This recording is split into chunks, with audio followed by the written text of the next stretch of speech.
Olá, bem-vindos ao nosso canal. Neste vídeo, vamos conhecer 5 das piores mortes relacionadas à história do Parque Nacional de Banff. São histórias reais de pessoas que perderam a vida em circunstâncias dramáticas, imprevisíveis e, em alguns casos, ainda cercadas por perguntas sem resposta. Número 1. Frances Frost. Era o dia 2 de janeiro de 2001, no Parque Nacional de Banff, localizado na província de Alberta, no Canadá. Frances Frost, uma artista e dançarina de 30 anos, decidiu sair sozinha para praticar esqui cross-country nas proximidades do Lago Minnewanka. Ela estava se recuperando de um resfriado e desejava voltar a aproveitar o ar livre, depois de passar alguns dias sem realizar suas atividades habituais. O percurso escolhido por Frances era a Cascade Fire Road, uma trilha que ela já conhecia muito bem. Por ter experiência naquele caminho e estar familiarizada com a região, ela se sentia segura o bastante para fazer o passeio sem companhia. Frances havia crescido em Edmonton e, desde jovem, demonstrava uma enorme paixão pela arte, pela dança e por atividades ao ar livre. Ela chegou a dançar com o Ballet North e, posteriormente, trabalhou como dançarina residente no Banff Center. Quando não estava se apresentando ou participando de projetos artísticos, Frances trabalhava como guia no Parque Provincial de Kananaskis. Isso significava que ela passava grande parte de seus dias em contato com florestas, montanhas, trilhas e animais selvagens. A natureza fazia parte de sua rotina e também de sua identidade. Naquela tarde, Frances deixou a região de Banff por volta do meio-dia. Ela estava animada com a possibilidade de esquiar novamente depois de se recuperar do resfriado. Alguns moradores e visitantes chegaram a vê-la ao longo da trilha, aproveitando o dia de inverno. Tudo parecia tranquilo. O cenário coberto de neve transmitia uma sensação de paz, e não havia qualquer sinal evidente de que algo perigoso estava prestes a acontecer. No entanto, escondido entre as árvores próximas, havia um puma que vinha demonstrando um comportamento incomum. Mais cedo naquele mesmo dia, agentes responsáveis pela vida selvagem haviam recebido informações sobre um puma que atacara um cachorro perto de uma residência em Banff. Em outro episódio, uma mulher relatou que ela e seu cachorro haviam sido seguidos pelo animal nas proximidades de Middle Springs. Esses dois acontecimentos levantavam um alerta importante. Normalmente, pumas evitam seres humanos. São animais discretos, silenciosos e extremamente cautelosos. Quando percebem a presença de uma pessoa, a tendência é que se afastem antes mesmo de serem vistos. Aquele puma, porém, parecia estar perdendo o medo dos humanos.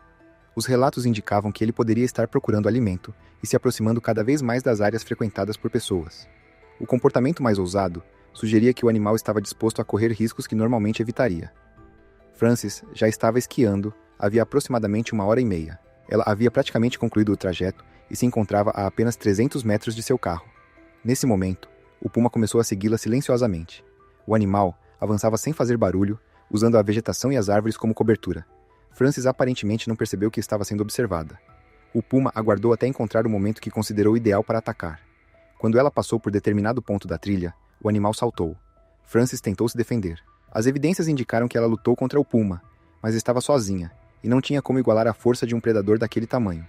O animal acabou dominando-a. Pouco tempo depois, um grupo de esquiadores chegou ao local e encontrou os sinais do ataque. O puma havia se afastado por alguns instantes, mas logo retornou até onde estava sua presa. Nesse momento, guardas da Agência de Parques do Canadá também chegaram à área. Ao perceberem que o animal havia voltado e continuava representando uma ameaça, eles agiram rapidamente para interromper a situação. Posteriormente, as autoridades confirmaram que aquele era o mesmo puma envolvido nos incidentes relatados anteriormente naquele dia. O ataque que matou Frances Frost entrou para a história como o primeiro, e até então, o único ataque fatal de puma já registrado na província de Alberta. Naquela noite, Laura e Ed Frost, os pais de Frances, receberam a notícia que nenhum pai gostaria de ouvir. Antes da chegada das autoridades, eles já haviam visto uma manchete de jornal informando que uma mulher de 30 anos havia sofrido um ataque de puma em Banff. Imediatamente, tentaram entrar em contato com a filha. Frances, porém, não respondia. O medo aumentou até que um policial apareceu na porta da casa da família. Naquele instante, as piores suspeitas receberam confirmação. Laura falou posteriormente sobre o choque de descobrir que a mulher mencionada na notícia era sua própria filha. A perda era esmagadora e difícil de compreender. Mesmo assim, os pais de Frances não atribuíram culpa ao animal. Eles entendiam que o puma não agia com maldade ou crueldade. Para Laura e Ed, o predador estava seguindo seus instintos, motivado pela fome e pela necessidade de sobrevivência. Nos dias seguintes à tragédia, Laura, que era cientista e possuía contato com especialistas em vida selvagem, tentou compreender o que poderia ter levado o animal a se comportar daquela maneira. As pesquisas apontaram para uma combinação de possíveis fatores. Naquele inverno, a escassez de alimento havia levado vários animais selvagens a se aproximarem de áreas ocupadas por seres humanos. A Agência de Parques do Canadá também vinha realocando alces como parte de um esforço para controlar a população desses animais na região. Essa mudança poderia ter afetado temporariamente o equilíbrio natural e reduzido a disponibilidade de presas para grandes predadores. Alguns especialistas também levantaram a hipótese de que o resfriado de Frances pudesse ter influenciado a escolha do puma. Ela havia acabado de se recuperar de uma doença e talvez ainda estivesse fisicamente enfraquecida. Predadores selvagens, em algumas situações, conseguem perceber sinais de vulnerabilidade em outros animais. No entanto, essa possibilidade jamais recebeu confirmação. Mesmo com todas essas teorias, o ataque continuava sendo considerado extremamente incomum. Pumas geralmente evitam seres humanos e raramente enxergam uma pessoa como presa. Por isso, várias perguntas permaneceram sem resposta. Por que aquele puma decidiu seguir Frances? Por que ele estava demonstrando tanta agressividade?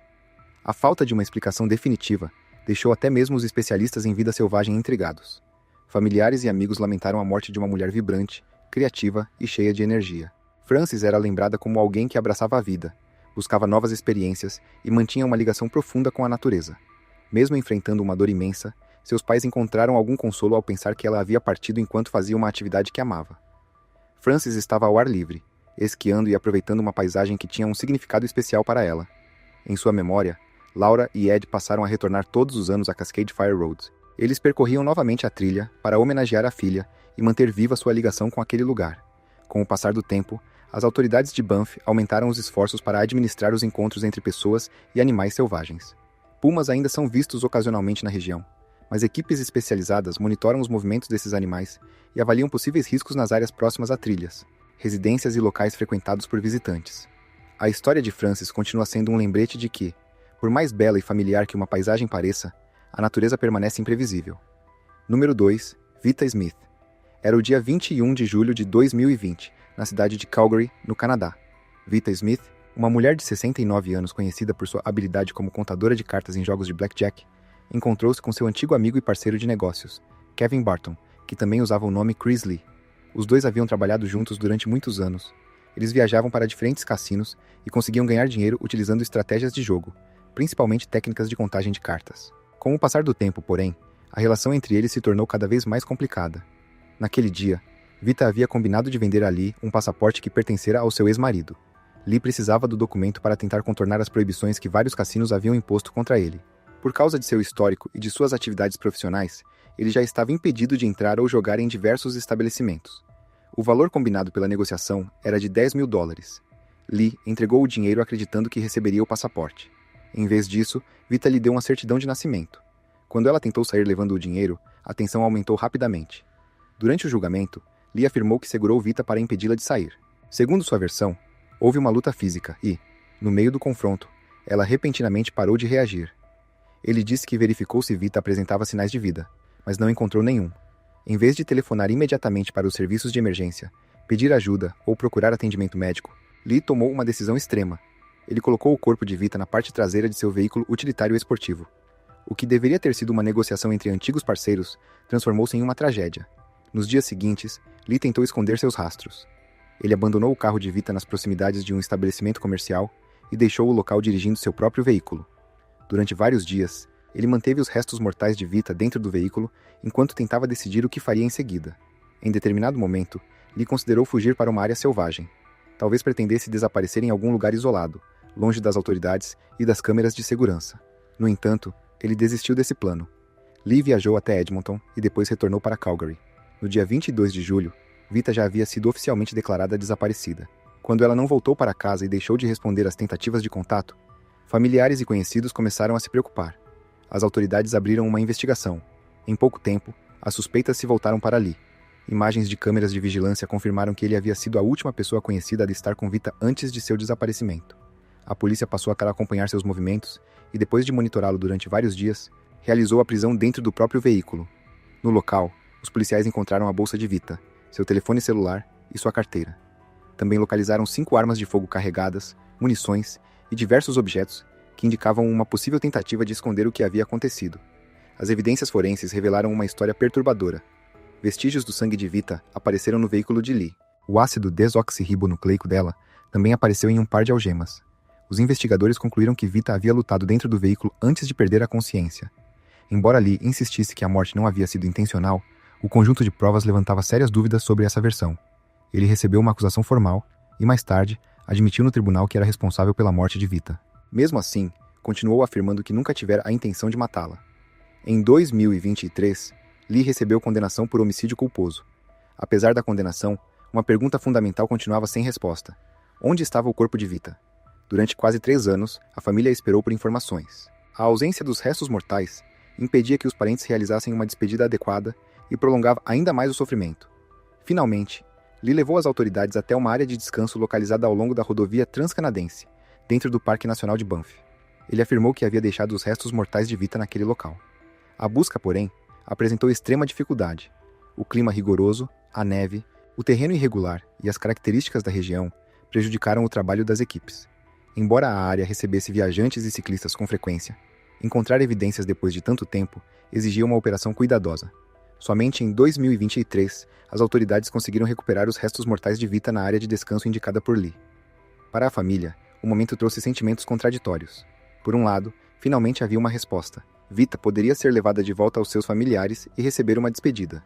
Por outro lado, a descoberta confirmou de maneira definitiva a violência e o desprezo com que seu corpo havia sido tratado. Netta Power, filha de Vita, falou sobre sua dor durante o julgamento. Ela disse que Lee havia tratado sua mãe como se ela não significasse absolutamente nada. As palavras refletiam a profundidade da perda e o sofrimento vivido pela família durante os anos de incerteza. Vita e Lee haviam construído uma parceria dentro do mundo dos jogos de azar. Durante muito tempo, trabalharam juntos, viajaram juntos e confiaram um no outro. Entretanto, essa confiança sofreu um desgaste gradual. Problemas financeiros, as pressões causadas pela pandemia e os esforços de Lee para desenvolver um dispositivo destinado a se trapacear em cassinos tornaram a relação ainda mais instável. Uma amizade que antes parecia próxima acabou se transformando em uma sequência de desconfianças, conflitos e traições. No final, tudo terminou com a morte de Vita. Número 3. Laura Kozakowski. Era o dia 10 de janeiro de 2020, no Parque Nacional de Banff. A doutora Laura Kozakowski, uma médica de família de 34 anos que morava em Canmore, iniciou uma expedição de esqui fora de pista ao lado de seu marido, Adam Campbell, e do amigo do casal, Kevin Hertas. Laura, chamada carinhosamente de Coz por pessoas próximas, era uma esquiadora experiente e possuía treinamento específico para situações de avalanche. O grupo havia planejado aquela viagem durante meses. Eles conheciam os desafios da região e confiavam em sua experiência, em seus equipamentos e em sua capacidade de avaliar os perigos da montanha. Laura havia realizado mais de 80 expedições de esqui fora de pista ao longo de apenas 3 anos. Adam era um esquiador e montanhista profissional, acostumado a condições extremas. Kevin, por sua vez, era um guia de montanha certificado e também possuía amplo treinamento em segurança contra avalanches. Não se tratava de um grupo de iniciantes. Os 3 estavam preparados, tinham conhecimento técnico e compreendiam os riscos envolvidos.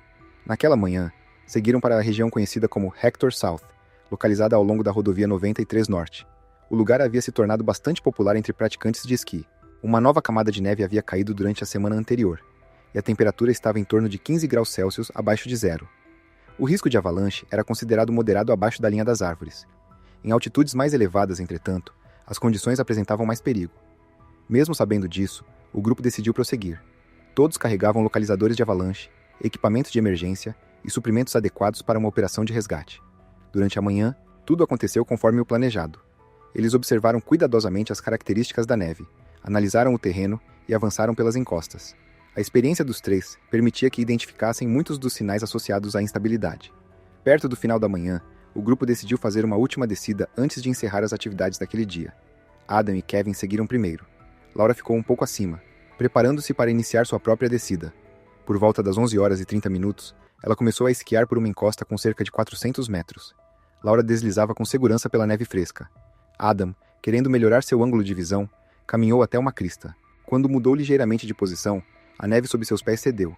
Em questão de segundos, uma enorme placa de neve se desprendeu da montanha. A massa branca começou a descer com enorme velocidade. Adam gritou para alertar Laura. Ela ainda estava esquiando e não teve tempo suficiente para reagir. A avalanche atingiu a encosta e a arrastou para baixo. Adam e Kevin iniciaram imediatamente uma busca. Eles olharam para o trajeto da avalanche, tentando encontrar qualquer sinal de Laura na superfície. A quantidade de neve, porém, era enorme, e toda a área recebeu uma cobertura quase instantânea. Os 2 ativaram seus localizadores e começaram a procurar o sinal emitido pelo equipamento de Laura. O terreno era muito inclinado. A neve profunda dificultava cada passo, tornando o deslocamento lento, cansativo e perigoso. Depois de vários minutos, conseguiram identificar a localização aproximada do sinal. Então começaram a cavar. A neve estava extremamente compactada. Cada movimento exigia um grande esforço físico, e os dois sabiam que o tempo era decisivo. Depois de aproximadamente 45 minutos, Aidan e Kevin finalmente alcançaram Laura. Ela estava enterrada sob quase 4 metros de neve. Seu corpo estava gelado e ela não respondia. Kevin iniciou imediatamente manobras de ressuscitação cardiopulmonar, mas Laura não demonstrou sinais claros de recuperação. Eles a envolveram em roupas adicionais e a colocaram dentro de um saco de emergência para protegê-la do frio enquanto aguardavam o resgate. Por volta de 1h30 da tarde, um helicóptero da Agência de Parques do Canadá chegou à região. As equipes retiraram Laura da montanha e a transportaram às pressas para o Centro Médico Foothills, em Calgary. Sua temperatura corporal estava perigosamente baixa. Embora os médicos conseguissem detectar um batimento cardíaco fraco, Laura nunca recuperou a consciência. Ela morreu no dia seguinte, em consequência dos ferimentos internos provocados pela avalanche. A notícia devastou sua família, seus amigos, seus pacientes e toda a comunidade de esquiadores da região. Adam descreveu Laura como uma pessoa carinhosa, apaixonada e cheia de vida. Ele contou que a esposa era sua fonte de força e que havia lhe ensinado o verdadeiro significado de alegria, companheirismo e aventura.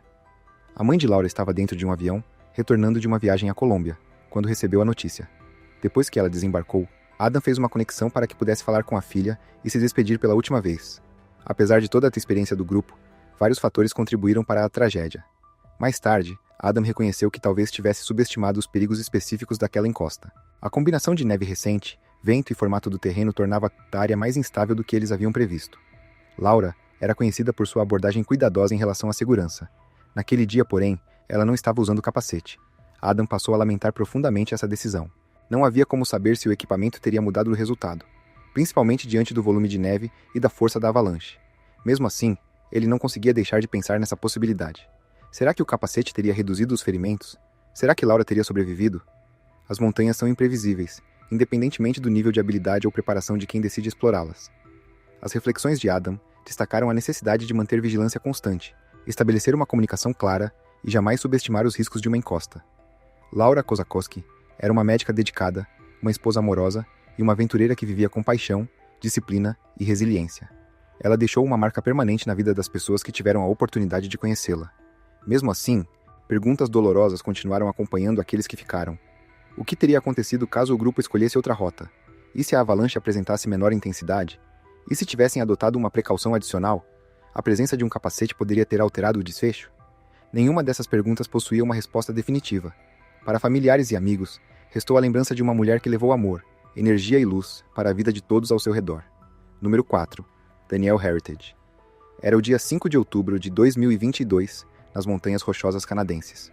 Danielle Heritage, um australiano de 28 anos, natural de Adelaide, estava realizando a viagem de sua vida ao lado da esposa, Emma. O casal havia passado vários meses explorando o Canadá.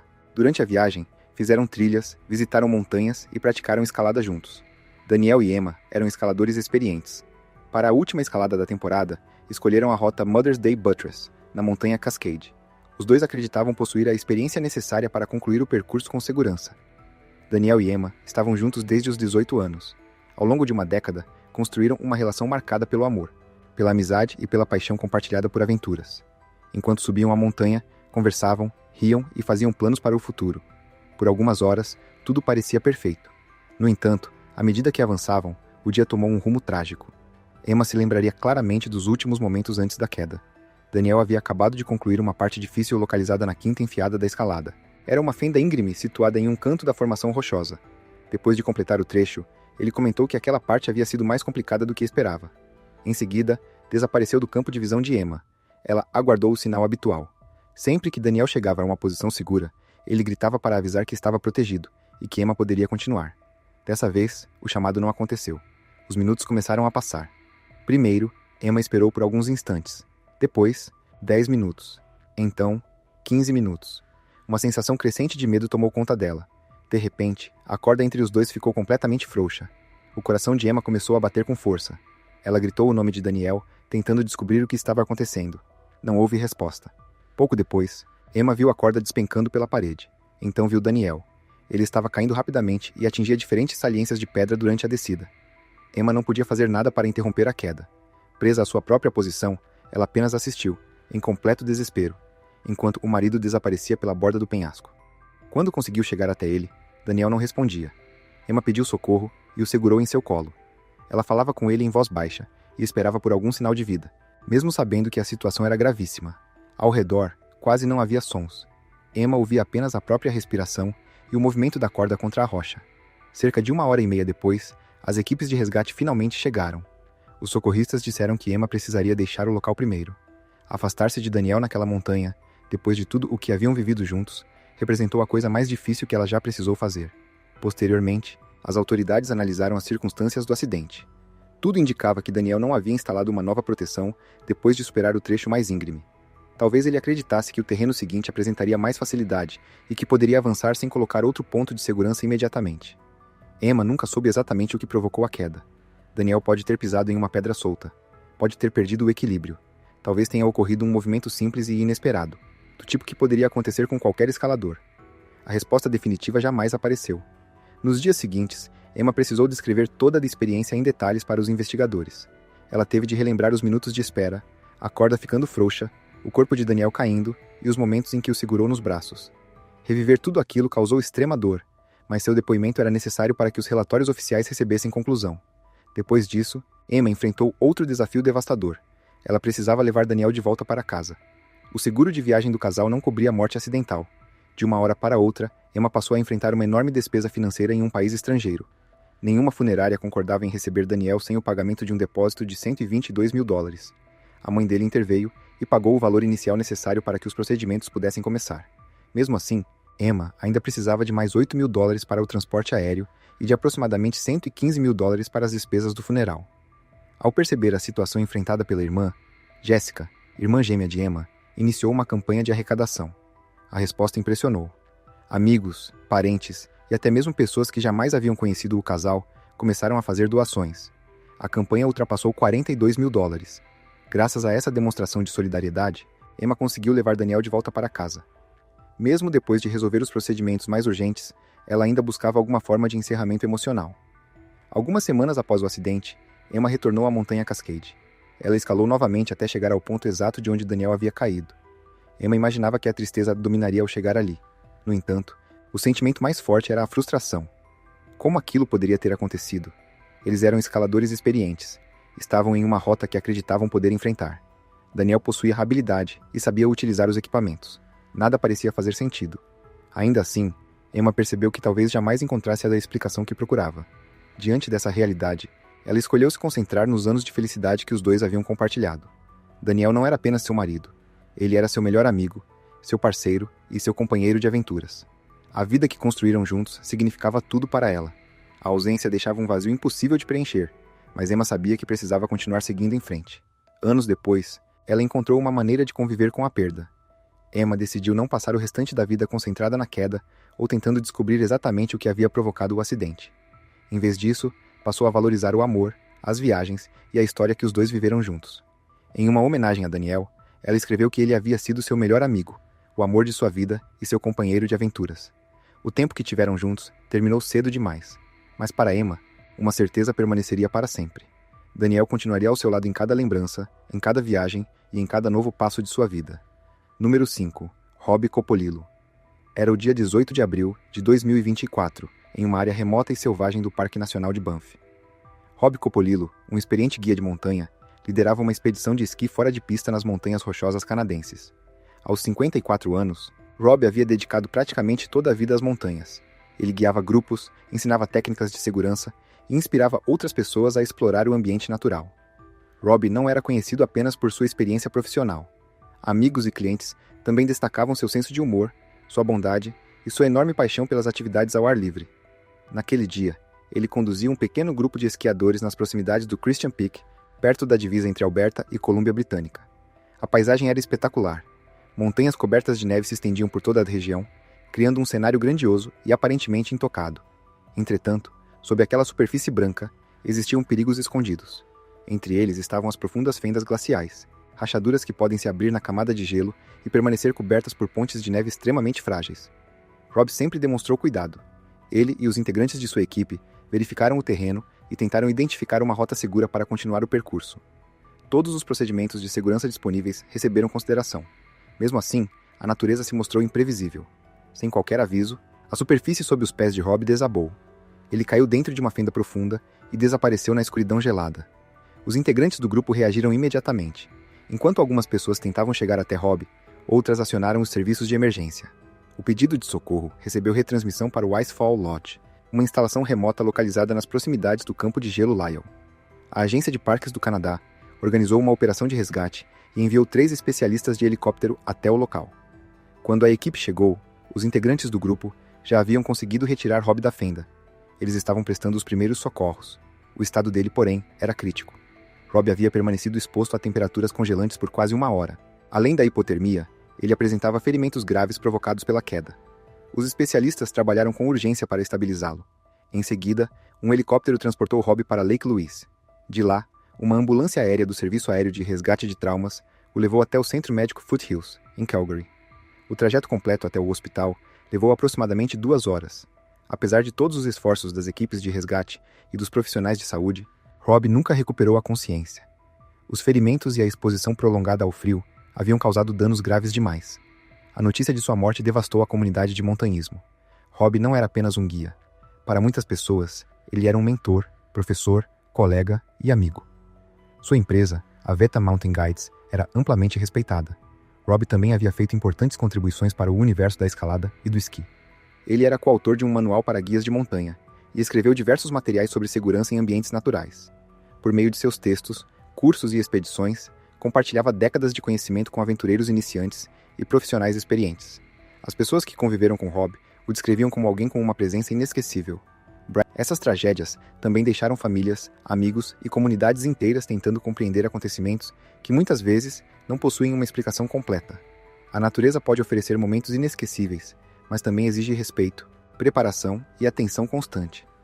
Mesmo pessoas altamente experientes podem enfrentar situações impossíveis de prever ou controlar. Por isso, cada uma dessas histórias permanece como um lembrete sobre a fragilidade da vida e sobre os riscos que existem nos ambientes mais selvagens do planeta. Essas histórias mostram que, mesmo em um lugar tão bonito quanto o Parque Nacional de Banff, a natureza e as circunstâncias podem mudar em poucos segundos. Por isso, respeito, preparação e cuidado são essenciais em qualquer aventura. Se você gostou deste vídeo, deixe seu comentário, inscreva-se no canal e acompanhe os próximos relatos.